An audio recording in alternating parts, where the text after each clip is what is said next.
नमस्कार साथियों, आप सभी का बहुत बहुत हार्दिक अभिनंदन। वर्तमान सिंह यादव। कक्षा 12 बौद्ध शिक्षा व्यवस्था। एक ही वीडियो में बौद्ध शिक्षा जो व्यवस्था है वो सारी समाप्त हो जाएगी, तो बने रहिए बौद्ध शिक्षा में। हम इसमें बताएंगे कि बौद्ध शिक्षा में किस प्रकार से शिक्षा दी जाती थी। बौद्ध काल में लोगों की शिक्षा व्यवस्था थी, उसके बाद उसमें कौन कौन सी विश्वविद्यालय थे स्थापित। आइए, बौद्धकालीन शिक्षा संस्थान। बौद्ध काल में कौन कौन से शिक्षा संस्थान थे। तो सर्वप्रथम है तक्षशिला विश्वविद्यालय। ये तक्षशिला विश्वविद्यालय भारत का प्रथम प्रसिद्ध विश्वविद्यालय है। पूछा जाए कि भारत का प्रसिद्ध विश्वविद्यालय कौन सा है, तो तक्षशिला ये भारत का है। भारत का प्रसिद्ध विश्वविद्यालय तक्षशिला। और ये आधुनिक रावलपिंडी के किनारे स्थित है।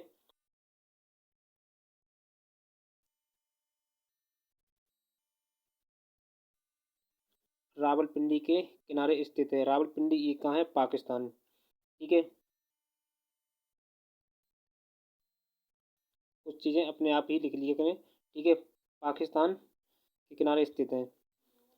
दूसरा विश्वविद्यालय है नालंदा विश्वविद्यालय। नालंदा विश्वविद्यालय यह प्राचीन विश्वविद्यालय वर्तमान में ये पटना नगर के निकट स्थित है। ठीक है, पटना नगर।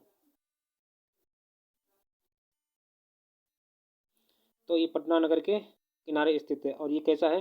प्राचीन विश्वविद्यालय। प्राचीन विश्वविद्यालय पूछा जाए तो नालंदा। ठीक है, प्राचीन विश्वविद्यालय नालंदा विश्वविद्यालय, और ये पटना नगर के किनारे वर्तमान में स्थित है। ये गुप्त सम्राटों ने इसे विशेष संरक्षण प्रदान था इसे। अगला है विक्रमशिला विश्वविद्यालय। विक्रमशिला विश्वविद्यालय ये विक्रमशिला विश्वविद्यालय बौद्ध शिक्षा का एक प्रमुख केंद्र था। बौद्ध शिक्षा का एक प्रमुख केंद्र पूछा जाए तो विक्रमशिला विश्वविद्यालय किसका था? बौद्धकालीन शिक्षा व्यवस्था पढ़ा रहे हैं, तो बौद्धकालीन शिक्षा व्यवस्था पूछा जाए तो विक्रमशिला विश्वविद्यालय। ये उत्तरी मगध में गंगा नदी के तट पर स्थित है। ठीक है, इसकी स्थापना बौद्ध काल में हुई थी। विक्रमशिला की स्थापना कब हुई थी? बौद्ध काल में। बौद्ध काल में। ठीक है, विक्रमशिला विश्वविद्यालय की स्थापना कब हुई थी? वो तो बौद्ध काल में। अगला है पल्लवी विश्वविद्यालय। पल्लवी विश्वविद्यालय एक गुजरात के कठियावाड़ में स्थित है। कहाँ है ये? गुजरात के काठिया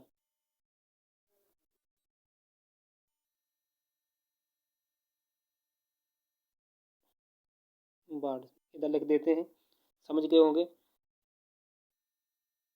आगे है नदिया विश्वविद्यालय। नदिया विश्वविद्यालय पूर्वी बंगाल के नदिया नामक स्थान पर स्थित है। ठीक है, कहाँ है? बंगाल के नदिया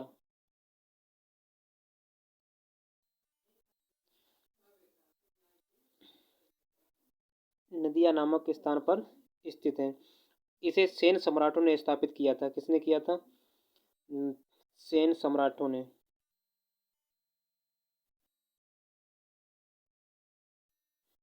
सेन सम्राटों ने इसे स्थापित किया था। अगला है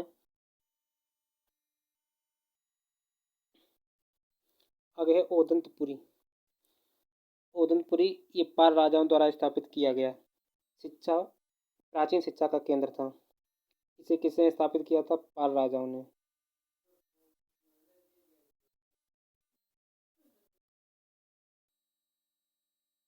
ठीक है, उदंतपुरी विश्वविद्यालय किसने पैदा किया था? तो पाल राजाओं द्वारा स्थापित किया गया था, और ये प्राचीन शिक्षा का केंद्र था। ठीक है, प्राचीन शिक्षा का केंद्र था। अगर इंटरमीडिएट छात्र देख रहे हैं तो इसमें आप क्या करना है, अगर विश्वविद्यालय पूछा जाए, शिक्षण संस्थान पूछा जाए, तो आप एक ही सांस में इन सभी को लिख सकते हैं। इनके बारे में ना भी पता हो तो कोई बात नहीं, तो भी बात चलेगी। आगे है मिथिला विश्वविद्यालय। ठीक है, तो मिथिला विश्वविद्यालय ये वैदिक काल से ही ब्राह्मण शिक्षा का केंद्र था। इनका केंद्र था ब्राह्मण शिक्षा का। ब्राह्मण शिक्षा का ये केंद्र था। अगला था जगदला विश्वविद्यालय। तो ये विश्वविद्यालय बंगाल में गंगा नदी के किनारे स्थित है। कहाँ है ये? बंगाल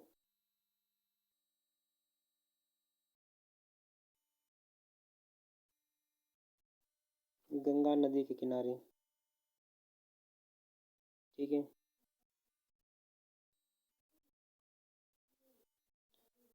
किनारे स्थापित है। आगे देखते हैं बौद्ध शिक्षा प्रणाली के उद्देश्य। यानी बौद्ध शिक्षा प्रणाली के क्या क्या उद्देश्य थे? बौद्ध शिक्षा प्रणाली के उद्देश्य थे, नंबर है व्यक्तित्व का विकास, नंबर है व्यक्तित्व का विकास। इसी प्रकार से आपको केवल हेडिंग क्रम में लिखनी है और इनके बारे में थोड़ा थोड़ा भी लिख देना है। तो व्यक्तित्व विकास आप जानते हैं, जिसमें व्यक्ति का विकास होता है, जिसमें व्यक्ति आत्मानुशासन सीखता है, आत्मज्ञानी होता है, शिक्षार्थी के व्यक्ति के निर्माण पर आधारित होता है। चरित्र का निर्माण, व्यक्ति के चरित्र निर्माण का, जैसे मठों एवं विहारों में छात्रों को सात्विक जीवन, ब्रह्मचर्य, संयम, सदाचार की शिक्षा दी जाती है। इसका मुख्य उद्देश्य विद्यार्थियों के चरित्र निर्माण संबंधी होता है। निर्वाण प्राप्ति, बौद्ध काल में जो शिक्षा दी जाती है उसका मुख्य उद्देश्य क्या होता था? निर्वाण की प्राप्ति। एक अन्य उद्देश्य था कि अज्ञानता से मुक्त मार्ग प्रशस्त करना तथा बौद्ध दर्शन के अनुरूप निर्माण प्राप्त करने का मुख्य लक्ष्य होता था। नंबर 4 है कि सामाजिक विकास। इसमें बौद्ध दर्शन सानुमित रूप में एक धार्मिक सामाजिक आंदोलन था। इसमें धर्म के द्वारा व्यक्ति के संयम एवं समाज के प्रति उसे लक्ष्य में स्वीकार किया जाता था। आगे है बौद्ध धर्म का प्रचार।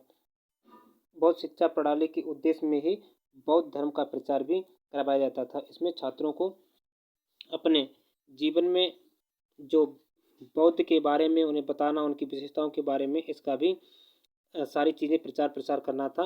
उनकी संस्कृति के संरक्षण के समांतर उसका प्रसार लंका, सुमात्रा, बर्मा, चीन, जापान आदि देशों में किया जाता था। इसी प्रकार से आप केवल इन हेडिंगों को ही प्रस्तुत करके लिख देना अच्छी तरीके। आगे है बौद्धकालीन शिक्षा की प्रमुख विशेषताएं। तो इसकी प्रमुख विशेषताएं क्या क्या हैं? नंबर 1 है शिक्षा के समान अवसर। बौद्ध काल में सबको एक समान से शिक्षा प्राप्त करने का मौका मिलता था, सबको अवसर दिया जाता था, किसी में किसी प्रकार का कोई भेदभाव नहीं था, ठीक है। आगे संस्कारों का अनुपालन। तो इसमें संस्कारों का अनुपालन करवाया जाता था। आरंभ में 8 वर्ष का जब बच्चा हो जाता था उसे समय प्रविद्या संस्कार संपन्न करवाया जाता था। प्रविद्या संस्कार का अर्थ होता बाहर जाना। बच्चा 8 साल का जब हो जाता था, कि बौद्ध साल में शिक्षार्थी को कब शिक्षा दी जाती थी? जब बच्चा 8 साल का हो जाता था तब उसे एक संस्कार करवाया जाता जिनका नाम था प्रविद्या। प्रविद्या संस्कार करवाया जाता था। इसका अर्थ होता है कि घर से बाहर जाना, ठीक है। तो बौद्ध मठ में प्रवेश करना तभी होता था जब प्रविद्या संस्कार करवाया जाता था। मठ में प्रवेश के समय बालक को 3 प्रण लेने पड़ते थे। इसमें 3 प्रण थे जो हम बुद्ध शरणम गच्छामि, धम्म शरणम गच्छामि एवं संघ शरणम गच्छामि, इस मंत्र का उच्चारण करवाया जाता था, ठीक है। बुद्धम शरणम गच्छामि, धम्मम शरणम गच्छामि, संघम शरणम गच्छामि। इस प्रकार विविध शपथ ग्रहण करके बालक को मठ की सदस्यता प्राप्त की जाती थी। मठ में रहकर सामान्यतः 12 वर्ष की शिक्षा ग्रहण करने का विधान था। कब तक शिक्षा ग्रहण करता था बच्चा? 12 वर्ष तक, ठीक है। 12 वर्ष तक बच्चा शिक्षा ग्रहण करता था। आराम से समझें। आगे शिक्षा का पाठ्यक्रम एवं अध्ययन विषय। इसमें शिक्षा का जो बौद्धकालीन शिक्षा में जो धर्म, दर्शन, तर्कशास्त्र आदि जो शिक्षा दी जाती थी, संस्कृत की, साहित्य की, न्याय शास्त्र की, चिकित्सा शास्त्र की आदि विषयों की शिक्षा बौद्ध काल में भी दी जाती थी। सेवा करने की शिक्षा, लोगों के जो दर्शन की प्रदान की शिक्षा होती थी, हिंदू जैन धर्मों के अध्ययन के प्रति पर्याप्त ध्यान दिया जाता था। सभी प्रकार की इसमें शिक्षा दी जाती थी। ये इसकी मुख्य विशेषता है। शिक्षा का माध्यम, उस समय बौद्ध काल में शिक्षा के अंतर्गत लोक भाषाओं का भी महत्व स्वीकार किया गया था और उसके बाद उसमें मातृभाषा संस्कृत को भी शिक्षा के माध्यम के रूप में स्वीकार किया गया था और उसमें बौद्ध काल में पाली भाषा का भी प्रचलन था। शिक्षण पद्धतियाँ, उस समय शिक्षण पद्धतियाँ विभिन्न थी, मौखिक थी, स्वीकार की गई थी, जिसमें भाषण, प्रवचन और प्रश्नोत्तर विधियों के माध्यम से विषय का ज्ञान कराया जाता था। इसके ऐसे देशाटन प्रकृति निरीक्षण तथा व्याख्यानों का भी आयोजन किया जाता था। स्त्री शिक्षा, बौद्ध काल में स्त्री शिक्षा को भी प्रावधान था। इसमें स्त्री शिक्षा की कोई रुकावट नहीं थी, स्त्रियां भी शिक्षा प्राप्त करती थी बौद्ध काल में। तो बौद्ध काल में बहुत सी स्त्रियां यहाँ जो थी विदुषी स्त्रियां थीं, जिसमें आपको हम नाम लिखवा दें एक दो, जिससे आपको याद से पूछा जा सकता है कि बौद्ध काल में कोई विदुषी स्त्रियों के नाम बताओ। तो इसमें हुआ स्त्री सुभा, अनुपमा, सुभा, अनुपमा, सुमेधा,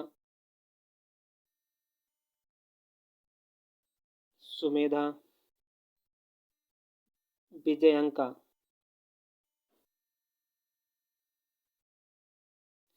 विजयंका, ये स्त्रियां बौद्ध काल में भी बहुत विदुषी स्त्रियां थीं। तो पूछा जा सकता है कि बौद्ध काल में स्त्रियों के किसी के नाम लिखिए। आगे सुसंगठित शिक्षण संस्थानों का प्रादुर्भाव। उस समय सुसंगठित बहुत अच्छे अच्छे विश्वविद्यालय स्थापित हुए थे, जिसके अच्छे से मठों में भी शिक्षा का व्यवस्था दी जाती थी, बच्चों को पढ़ाया जाता था। उसके बच्चों को अच्छी तरीके से शिक्षा देने का प्रावधान था। धर्म के प्रभाव का भी कारण उल्लेख हुआ है। आगे है गुरु शिष्य संबंध। उस समय बौद्ध काल में भी गुरु तथा शिष्यों के परंपरा संबंध स्नेह, श्रद्धा तथा सम्मान पर आधारित थे। शिक्षक तथा छात्रों को आपसी संबंध विभिन्न निर्धारित कर्तव्यों से परिचालित होते थे। बौद्ध काल में व्यावसायिक शिक्षा का भी प्रावधान था। उस समय भी व्यावसायिक शिक्षा दी जाती थी। व्यावसायिक शिक्षा के अंतर्गत जैसे हस्तशिल्प,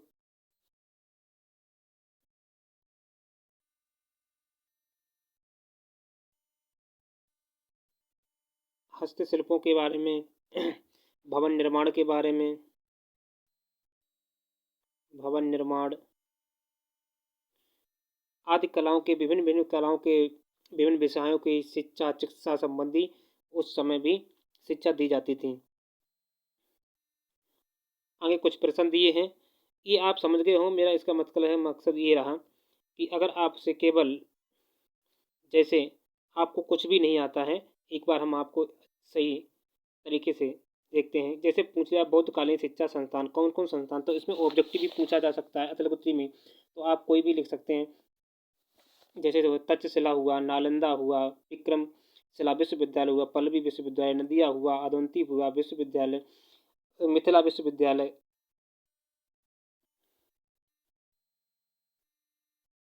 जगदला विश्वविद्यालय, ये सारे विश्वविद्यालय इन शिक्षण संस्थान थे। उसके बाद शिक्षा का उद्देश्य क्या था? व्यक्तित्व का विकास करना था, चरित्र का निर्माण करना था, और निर्माण प्राप्ति थी, अर्थात निर्माण की प्राप्ति, उस सामाजिक विकास था। बौद्ध धर्म का भी प्रचार प्रसार करना था।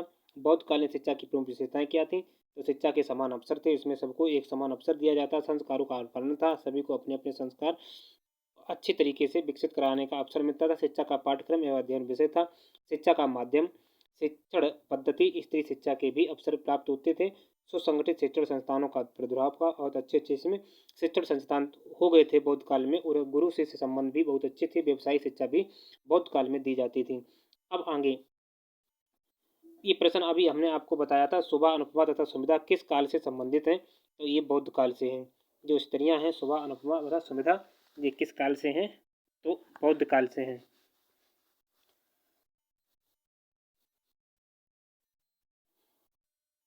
अगला प्रश्न है प्रव्रज्या संस्कार का संबंध है। तो बौद्ध काल से अभी बता दिया हमने कि बौद्ध काल में प्रव्रज्या संस्कार कब होता था? जब बच्चा 8 वर्ष का हो जाता था, और ये घर से बाहर तभी जाता था जब ये 8 वर्ष का हो जाता था, और 12 वर्ष तक ये शिक्षा अध्ययन करता था। ठीक है, तो इसी समय प्रव्रज्या संस्कार कब होता था? जब एक मंत्र का उच्चारण करवाया जाता था, बुद्धम शरणं गच्छामि, संघम शरणं गच्छामि, धम्मम शरणं गच्छामि। इस मंत्र का उच्चारण 3 बार करवाया जाता था, अर्थात 3 वचन दिए जाते बच्चे को, तब उसके अंदर, मठ के अंदर उसे प्रवेश दिया जाता था। आगे बौद्ध काल में महाउपाध्याय किसे पढ़ाते थे? तो सामनेर को। महाउपाध्याय बौद्ध काल में किसे पढ़ाते थे? सामनेर को, या जो लोग पढ़ाते थे उन्हें क्या कहते थे? महाउपाध्याय। ठीक है, अगला प्रश्न है भारत का सर्वप्रथम विश्वविद्यालय कौन सा है? भारत का अभी आपको हमने वहाँ बता दिया था, जब हमने पढ़ाया था तक्षशिला के बारे में विश्वविद्यालय, तो वो पहला ही हेडिंग में दिया था। तो भारत का सर्वप्रथम विश्वविद्यालय कौन सा? विश्वविद्यालय भारत का सर्वप्रथम विश्वविद्यालय था। आगे है, बौद्ध मठों और विहारों में शिक्षा का माध्यम कौन सी भाषा थी? तो उस समय पाली भाषा। या बौद्ध काल में कौन सी भाषा थी? तो पाली भाषा। प्रश्न पूछते इन बौद्ध और मठों और विहारों में शिक्षा का माध्यम कौन सी भाषा थी? तो पाली भाषा। बौद्ध काल में कौन सी भाषा चलती थी? तो पाली भाषा। इतने ही प्रश्न थे। ये इससे समझ में आया होगा कि बौद्ध काल में सारा चीज़ समाप्त है और इससे जाना कुछ बौद्ध काल में है ही नहीं। ठीक है, बौद्ध काल में भाषा से पूछा जाएगा। बौद्ध काल में उस समय कौन को उपाध्याय किन्हें पढ़ाते थे? सामनेरों को। इससे अधिक इसमें कोई नहीं है। चलो, इसी के साथ मिलते हैं अगले वीडियो में। तब तक के लिए सभी से जय हिंद, जय भारत।